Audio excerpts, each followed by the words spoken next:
Hi, Stalker Kitty here on Pixelated Something Contraption with NoT-TV. I have pet sex here.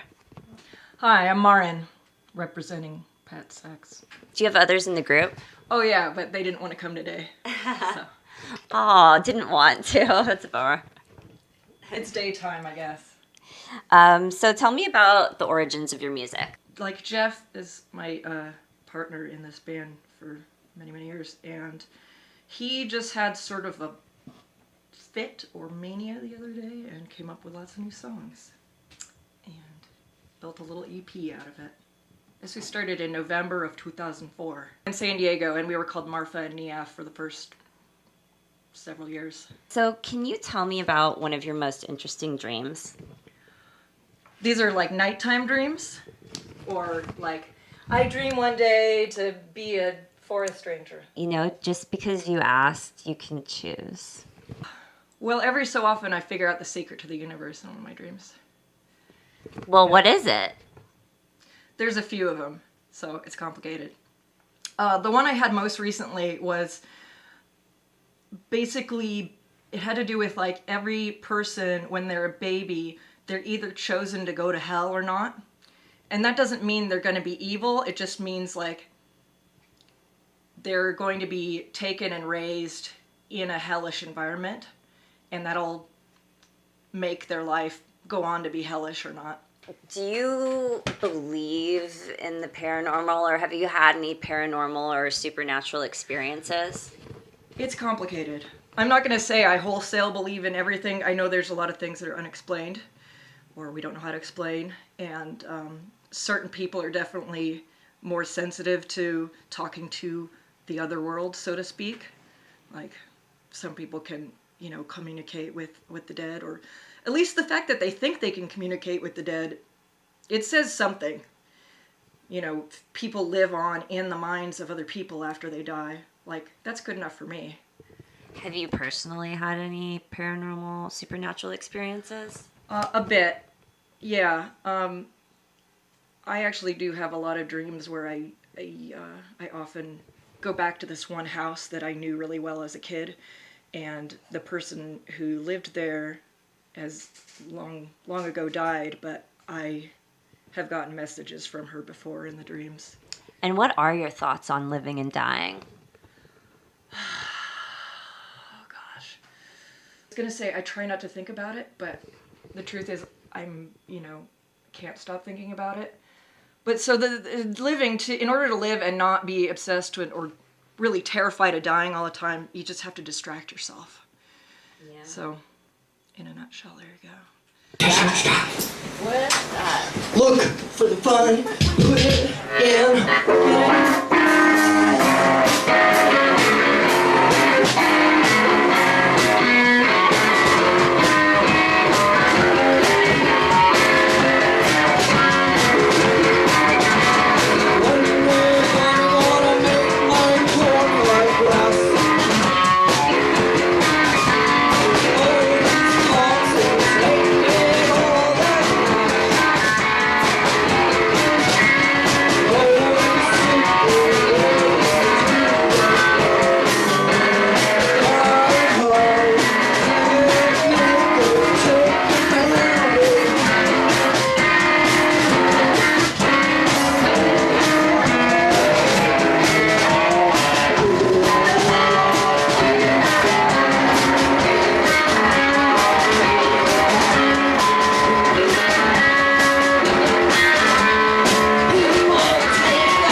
some advice that you would give to anyone on anything?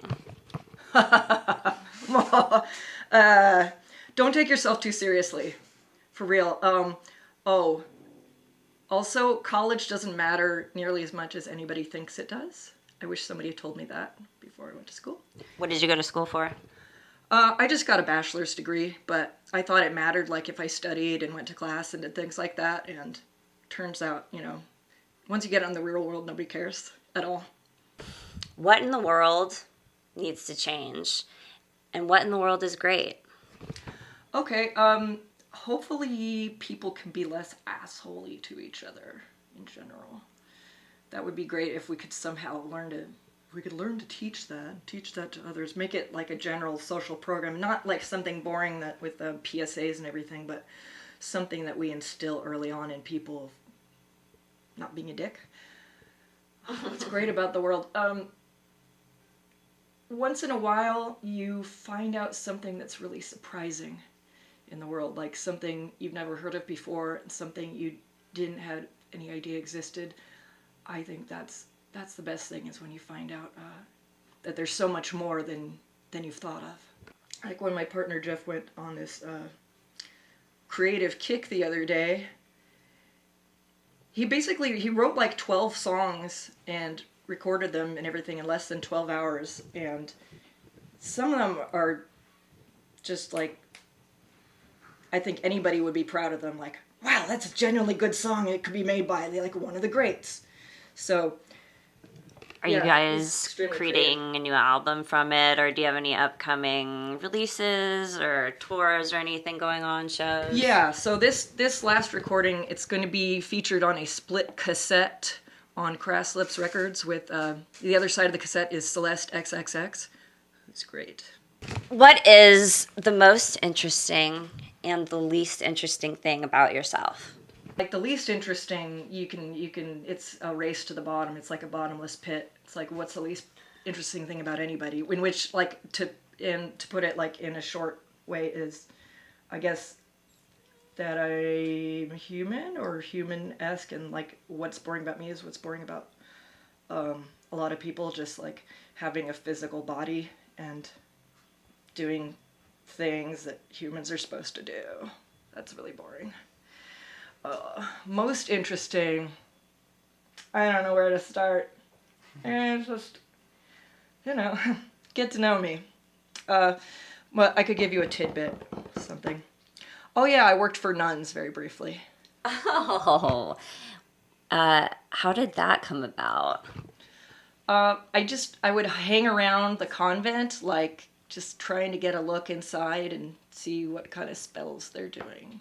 And one day, one of them just assumed I was working there because I was hanging out by the trash cans. And, she gave me some more work to do, like just carry these heavy sacks. And I didn't know what was in them. But she thought I was a great help. And so I did that all summer, like at the end of my senior year from high school. Yeah. Wow. Did you like working with them? Were they cool? Surprisingly, yeah. Yeah. Like, Nice. you don't want to cross them, of course, but yeah. And were they doing spells in there? Kind of. I mean, it mostly has to do with like making a really good margarita. It's like, oh, you made a margarita? I'm going to make a better margarita. These are San Diego nuns, by the way, so tells you anything. All right. Yeah, I guess that tells me a little something. Well, great. Thank you for coming. It was really nice getting to know you and hearing about pet sex. Thank you. This is Stalker Kitty signing off with Pet Sex.